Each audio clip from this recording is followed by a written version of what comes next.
over 20 years, Suzuki's GSXR600 has been a staple motorcycle in the Japanese manufacturer's lineup. And although 600cc motorcycles have fallen out of popularity, if you're a new rider or an experienced one and you're looking for thrills, this Suzuki GSXR600 delivers.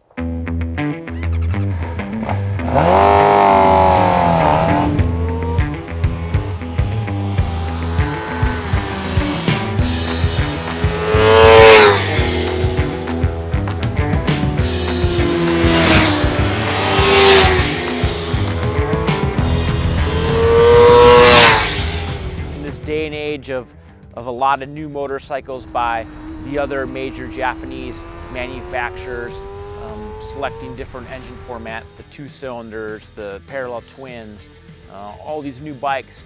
Suzuki's still kind of sticking to its guns with its GSXR600. But I gotta hand it to you, like after getting reacquainted with this GSXR600, I forgot how much of a fantastic bike it is. I've spent a lot of time over the years riding this thing, and it's just amazing how good of a platform it is. The bike is just so lightweight. I mean, with a full tank of gas, it only weighs 412 pounds. And when you're a new rider, or even an experienced rider, it doesn't matter. You want a bike that doesn't weigh a lot. And despite being unchanged for 6 years now, this GSXR600 is still a very lightweight motorcycle. Whether you're riding on the street or even on the track, it just goes exactly where you want it to go. Yeah, the engine, obviously these 600cc inline-4 engines are all about top end. If you've ever ridden a 2-stroke dirt bike, you know what it's like to ride, you know, with the RPMs up, you know, riding that top end rush of power, and these bikes are very similar to that feeling. But still, the bike does, for a 600, it has some good mid-range. Sure, you have to click it down 1 or 2 gears if you want to pass someone really quickly on the freeway, but there is still some mid-range power there. I really like the signature GSXR feel that's in this bike. There's a lot of cookie cutter motorcycles out there that, you know, they're smooth, they accelerate well. They don't have that kind of that wailing rush of acceleration, that airbox howl, that exhaust note. These GSXRs, they have that.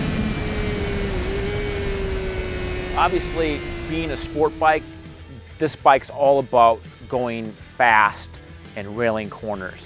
And when you take this bike out to your favorite canyon road, it's unbelievable how fun it is to ride. Because it's only a 600, because it only has 100 horsepower at the Bridgestone tire, you can ride it just obscenely hard, and the bike's not gonna bite you. Again, that lack of weight really comes into play when you're riding in the canyons. Like, the bike is just so easy, so apt to change direction. Left, right, left. Vice versa. It makes quick movements so easily.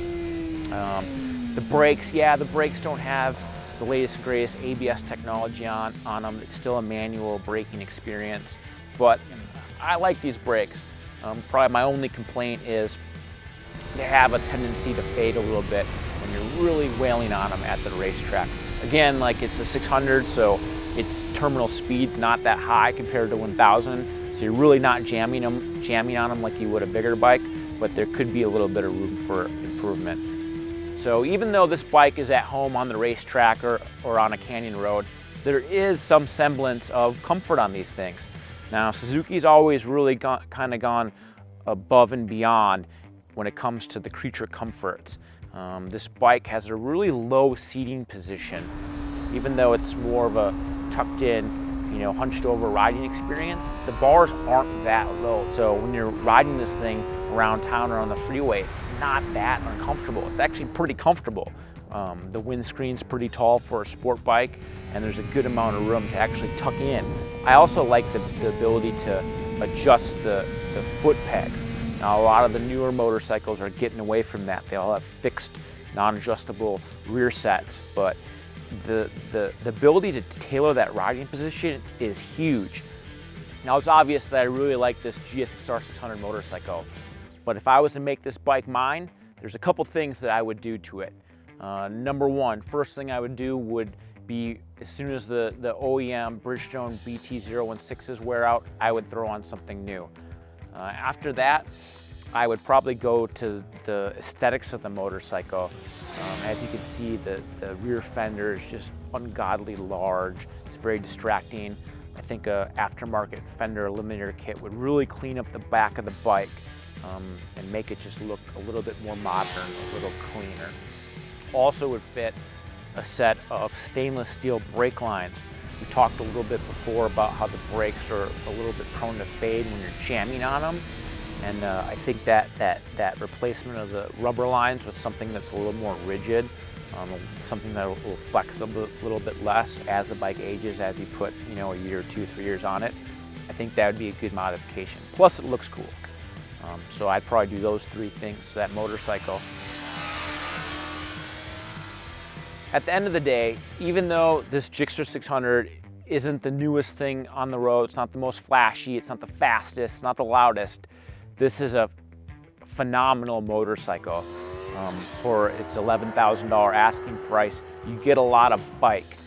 It's a versatile machine. You can rip it at the track. You can ride it on the street. 600 cc's have had bad rap for street riding, but it's not that bad. Like, it's still got some mid-range. It's so light, it goes where you want. The passenger seat is absurdly comfortable. You can bring your woman with you. You can bring a friend with you. You can fit some Cortex saddlebags on the thing, and then bam, now it's a light-duty sport touring bike. That's the great thing about this bike. It just does everything so well, and it's just a really fun, small, lightweight bike to ride.